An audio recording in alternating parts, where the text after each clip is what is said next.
अब हमारे साथ मौजूद हैं सिविल इंजीनियरिंग डिपार्टमेंट से, और मैं उनका स्वागत जो है कुछ इस प्रकार से करूंगा। माननीय जो है हास्य और व्यंग्य के रचनाकार हैं। आपका होना हम सबको बेकरार कर रहा है, आपका होना हम सबको बेकरार कर रहा है। संजीव सर अपना माइक ऑन करें, ये मंच आपका इंतजार कर रहा है। संजीव सर अपना माइक ऑन करें, ये मंच आपका इंतजार कर रहा है। कृपया करके बहुत बहुत स्वागत है सर, अपनी गरिमामयी उपस्थिति से कार्यक्रम की शोभा बढ़ा। बहुत बहुत धन्यवाद अभिषेक। आवाज आ रही है मेरी? बिल्कुल सर, सही आवाज है। हाँ जी आ रही।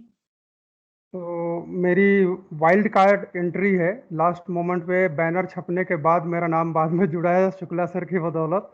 बहुत बहुत धन्यवाद सर आपका ये मौका देने के लिए।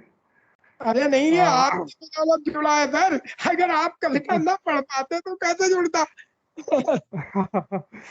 तो अभी हमने बहुत सारे रस की कविताएं, श्रृंगार रस की कविताएं सुनी, और वीर रस की कविता हमारे रगों में दौड़ते हुए लहू में एक नया संचार ला देता है। तो आज मैं आप लोगों के सामने हास्य और व्यंग्य की कविताएं सुना रहा हूं, जो अभी तक किसी ने नहीं सुनाई। और आज के टेंशन भरे माहौल में हास्य और व्यंग्य की तो बहुत ही ज़्यादा आवश्यकता है। तो दुनिया में कौन सा इंसान है जो हंसना नहीं चाहता, खुश होना नहीं चाहता। तो हास्य व्यंग्य जो है वो एक चिकित्सा पद्धति की तरह है, जो जन भावनाओं की हसरत नापने के लिए थर्मामीटर का काम करता है। और जैसे नवीन सर ने अपनी रचना सुनाई जो समाज की विसंगतियों पे था, तो मैं कहूँगा कि हास्य व्यंग्य जो है वो समाज की विसंगतियों का आईना है। और खासकर विद्यार्थियों के लिए हास्य व्यंग्य बहुत ही ज़रूरी है। एक तो हास्य रोचकता पैदा करता है, और व्यंग्य जो है वो समझने की शक्ति को बढ़ाता है। तो मैं अपनी एक पहली कविता जो है वो मैंने अपने छोटे बच्चों के लिए लिखा था। मेरे 2 छोटे बच्चे हैं, उन्होंने जिद की कि हमारे लिए कुछ लिखो, तो मैंने उनके लिए लिखी कि छात्र की फरियाद। तो पेश है, एक बच्चा है जो ईश्वर से प्रार्थना कर रहा है कि हे प्रभु, इस दास की इतनी विनय सुन लीजिए, मार ठोकर नाव मेरी पार ही कर दीजिए। मैं नहीं डरता प्रलय से, मौत या तूफान से, रूह मेरी कांपती है बस सदा इम्तिहान से।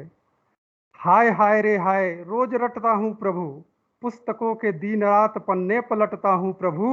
रोज रात को मच्छर कहता यही है कान में, कि होश करके बैठना इस बार इम्तिहान में। अब इम्तिहान में क्या होता है? आ रही आवाज? जी सर बिल्कुल जी। तो इम्तिहान में क्या होता है कि पहला पत्र इतिहास का था, और प्रश्न था आया कि शाहजहां कौन था और ताजमहल किसने बनवाया।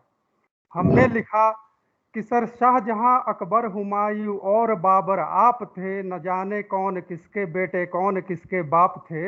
राजगीर से ताजमहल अकबर ने चुराया था, उसे ले जा शाहजहां ने फिर आगरे में बिठाया था। आज राजगीर का ताजमहल आगरे की शान है, 100 में 80 बेईमान फिर भी मेरा भारत महान है।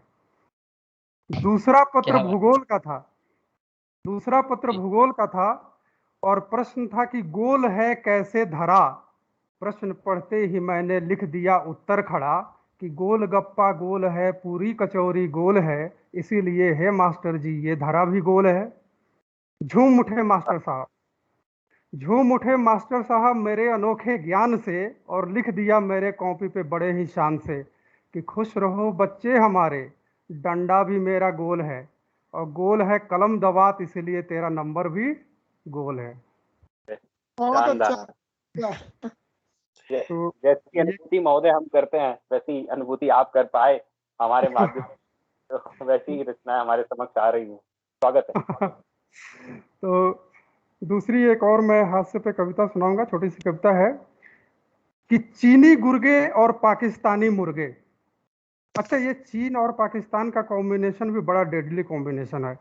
एक बार क्या हुआ कि चीन ने पाकिस्तान को एयरफोर्स, उनके एयरफोर्स को लड़ाकू विमान दिया, और उनके प्रशिक्षण के लिए चीन का एक ट्रेनर गया। तो उसने, ट्रेनर ने पाकिस्तानी सैनिक को बताया कि देखो, ऊपर जाने के लिए ये बटन दबाना, दाएं के लिए ये दबाना, और बाएं के लिए ये दबाना। उसके बाद वो चुप हो गया। तो पाकिस्तानी सिपाही बोला कि सर नीचे जाने के लिए कौन सा दबाएंगे। तो बोला उसकी चिंता मत करो, ये सब भारतीय वायुसेना पे छोड़ दो। तो चीनी गुर्गे और पाकिस्तानी मुर्गे हथियार मांग लाए दान में, आ गए लड़ाई के मैदान में। अच्छा, हम बहुत आज तक अभी भी यही सोचते हैं कि हास्य व्यंग जो है वो राजनेताओं पे सबसे ज्यादा बनता है। जी नहीं, राजनेता आज भी दूसरे नंबर पे हैं। आज भी पति पत्नी के बीच की नोकझोंक नंबर 1 पे है। तो इसमें वो भी सम्मिलित है।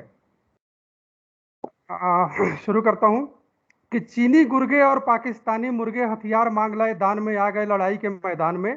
हाथ बढ़ाकर दोस्ती का छेड़ दी लड़ाई, और अचानक ही भारत पे कर दी चढ़ाई। अब हमारा भी मन सेना में भर्ती होने को हुआ। आओ देखा न ताव, और श्रीमती जी के सामने रख दिया प्रस्ताव। श्रीमती जी बोली, पड़ोसी का कुत्ता भगाए नहीं भागता, बंदूक क्या उठाओगे?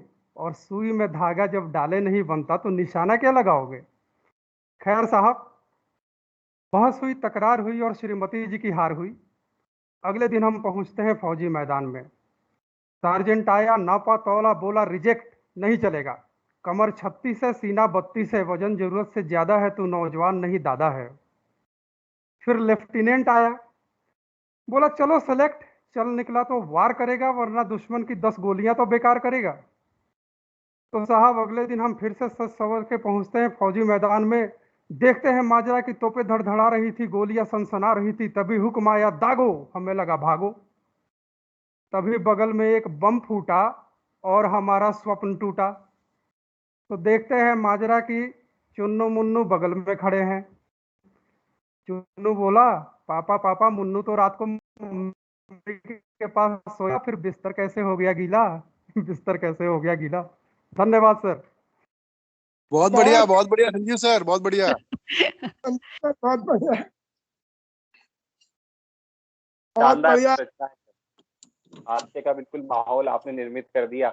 और हम लोगों को पता नहीं था महोदय कि हमारे बीच जो हमारे शिक्षक हैं वो इतने हास्य की कविताएं भी लिखते हैं और हमारी जैसे ही मानसिकता के साथ जो अनुभूति करते हैं। बहुत शानदार।